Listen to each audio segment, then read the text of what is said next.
After having read that polar bear story, I made a small mistake. I kept reading. And then I found myself deep in the rabbit hole of animal hijinks on the internet. Some of it I couldn't really ignore. Definitely not this one. Now, after you hear the letters CIA, you think of all kinds of high-tech stuff. Sunglasses, wiretaps, really black ops things. What if I told you that in the 1960s they tried to spy on the Soviets using a cat? They called it the acoustic kitty. Now what they did was take a cat and put a microphone into its ear canal and a radio transmitter into the base of its skull. Now before it could spy on anyone, they first had to train it to walk where they wanted it to.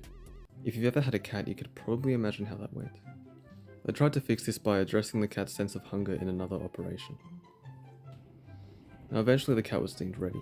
The target? 2 men in a park near the Soviet embassy in Washington DC. Here's what happened.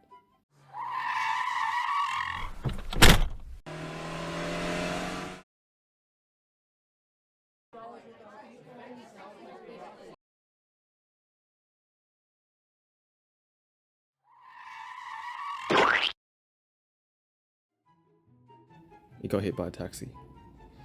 And this is where the story begins to become unclear. Robert Wallace, then a director of the Office of Technical Service, so basically the CIA's Cool Things division, denied this. He claimed that the equipment was taken out of the cat, it was sewn back together, and lived a long and happy life afterwards. We don't know what happened to it after, or who signed off on the whole thing, but someone did. They also spent $20 million on this, all for a spy cat, a real one, with lungs. At the heart of it, it was a real living, breathing cat. We'll never know how it felt. If nothing else, I suppose this particular cat made it onto Wikipedia, and incidentally this video.